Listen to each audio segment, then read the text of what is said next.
through hand signals, I indicated I was okay. And he accompanied me back to Wheeler Field. As we approached Wheeler Field, we had to go over Schofield Barracks, which was next door. And by this time, Schofield Barracks had gotten themselves fairly well organized, and so they started to fire at us. So now we were subject to friendly fire. Fortunately, they were bunk shots. And as we turned to Base Lake, I put my gear handle down to lower my gear, landing gear, and my gear indicator only came down part way. It meant, and as I turned on final, I used my emergency pump to pump my gear down, and just as I touched down on the grassy runway, my gears locked into position. At that time, it was a grass field and no runway, and the grass was still wet from morning dew. And as I touched down, I tried to put on my brakes, but my brake pedal just slid in by itself and then slid out again because my hydraulics had been cut. And I had no rudder control, and so the torque of the engine would spin the airplane around. So what we call ground looped. I spun around a couple of times. I'd give it a little bit of gas, and it would go about 10 feet and make another circle like this. And this continued on for some time until I finally cut the engine. And when I got out of the aircraft to go up to my base, so I was pretty well sweated up. I'm not sure it's all from sweat. But, I got up to my barracks, and I changed into a flying suit and came down again.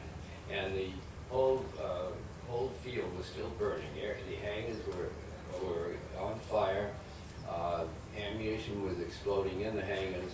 As I looked down towards Pearl Harbor, the whole horizon was filled with black smoke, and the orange flames would come up occasionally in this black smoke. It was very similar to the Desert Storm, where they set the oil fields on fire. It just was a tremendous feeling of deja vu when I saw this scene. And that about finishes the story. Thank you.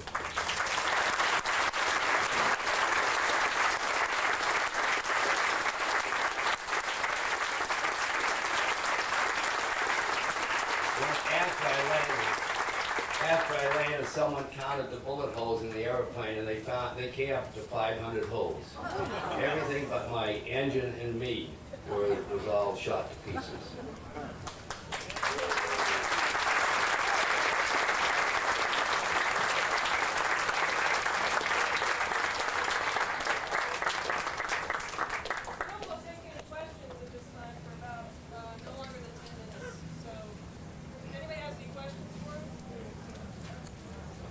Well, if there's enough time for that, I'll add a little bit more about subsequent time.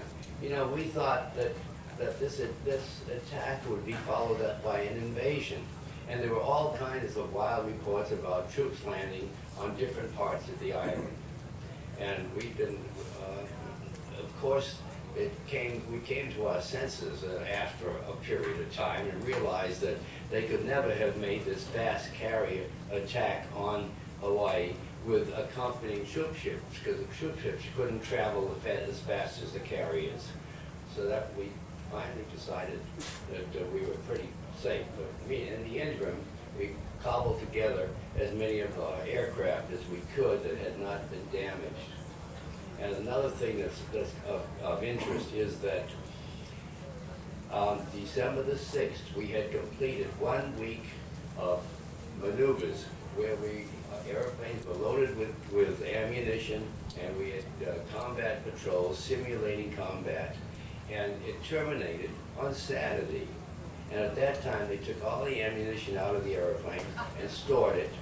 And the base commander wanted to disperse the aircraft into bunkers, earthen bunkers that we had surrounding the field. But General Short refused to let him do this, and the reason being that we were on an anti-sabotage alert, and we did not have enough personnel if we were to put our airplanes around the field, to put guards in all those airplanes, as well as to protect the public utilities and electrical systems and that sort of thing. So it was just coincidental that our aircraft were lined up wingtip to wingtip. The timing was all wrong for us. Are there any questions? Over here. What happened to the other pilots? Of the four of us took off from Wheeler Field. Gordon Sterling was one of our pilots, and he was shot down by another Japanese aircraft. John Thacker, one of the members of the flight, when his guns wouldn't fire at all, so he was out of it. He tried to avoid combat as much as he could. And Lou Sanders, my squadron commander, he shot down an aircraft, but his aircraft was not damaged. Now we had three other aircraft take off during the attack, but they took off from an auxiliary field, a gunnery field, where we had training called Haleiwa. And they had two P-40s and one P-36. And George Welch and Ken Taylor took off in the P-40s, and they accounted very well for themselves in these P-40s, getting eight aircraft between the two of them. Harry Brown, the other person who took off from that field, accounted for one more Jap aircraft. How did you come to meet the Japanese pilot? Oh, that was rather interesting. I was here for the 1950, the 50th anniversary, and People's Magazine called me and interviewed me, and they heard this story about how this pilot tried to ram me. So they sent somebody to Japan to try to trace if this pilot was still around. He was. They found him. He was alive, and he was suffering from liver, cancer of the liver, and his doctor refused to let him travel to the 50th anniversary.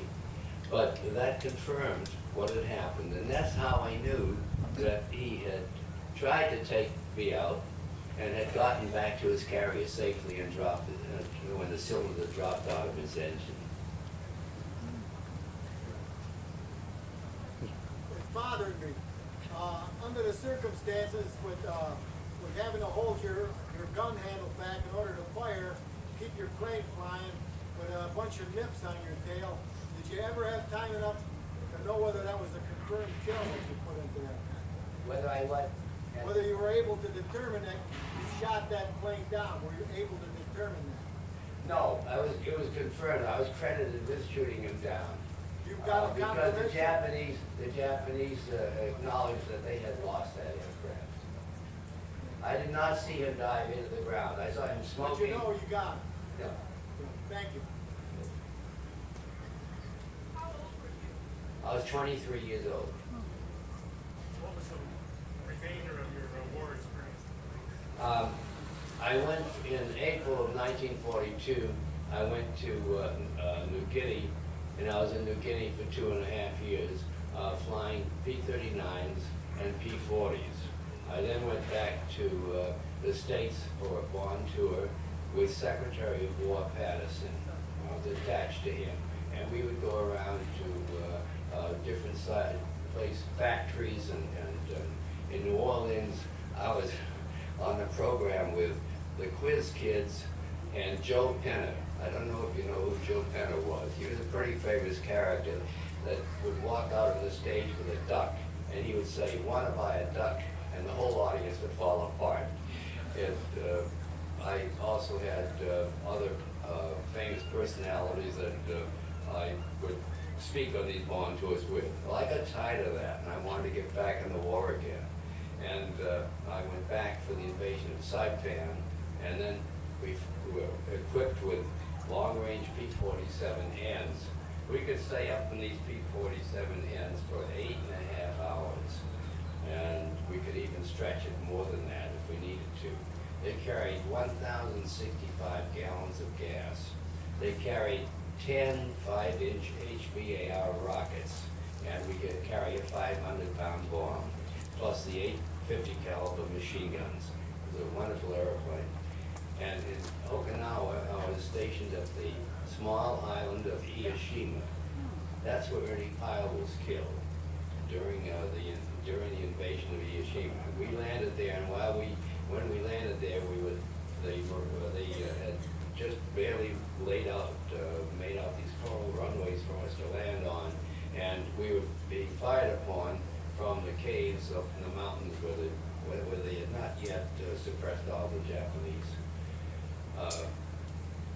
We flew a lot of missions from Okinawa up to Kyushu primarily, and we were getting ready for the invasion. We had assembled a lot of invasion ships down at Okinawa, and at this time the Japanese had become desperate, and they were sending kamikazes down. And we'd see these kamikazes fly over our island early in the morning and plunge into these ships, and the ships explode. I saw half a dozen of these ships actually impact, the planes actually impact the ships and explode. So we had to do something about that. We had to get up to the Kyushu and try to keep the kamikazes on the ground. This was difficult to do because, for one thing, it was a bad time of the season. The weather was very bad, and we had no pilots really trained for night flying, because you had, in order to get up there and intercept them and keep them on the ground, you had to be there at dawn, which meant you had to fly 400 miles up there at nighttime. Well, the only people who were able to do that was our P-47s that we had there. There were no other type of airplane that was capable of doing that, no bombers. And so we would fly missions up there where we lost, every time we'd have 50% loss when we'd fly a mission up there, lose half of that. Primarily because the weather was so bad up there. And we would loiter around the fields up there, and we'd let off one 5-inch rocket. As I said, we carried 10 rockets under our wing, 10 5-inch rockets.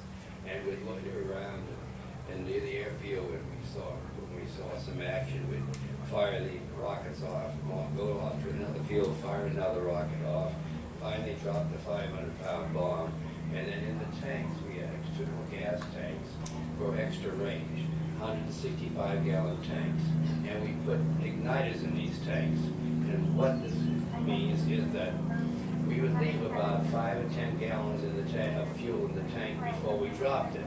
And when we dropped that tank, the igniter would explode the gasoline in the tank and make a great big flash and do no damage, but enough to upset the Japs.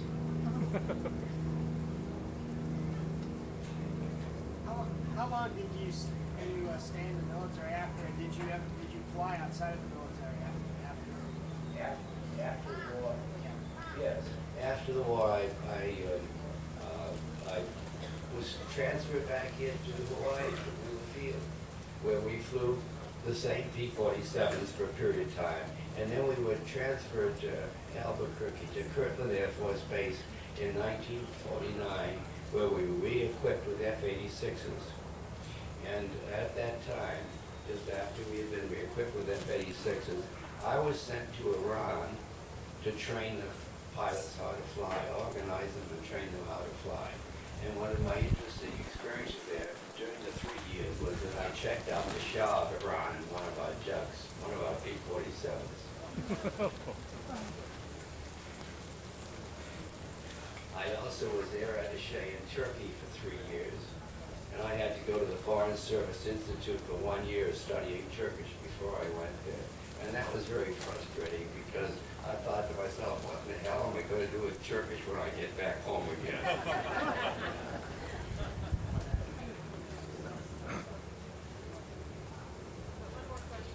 Yeah,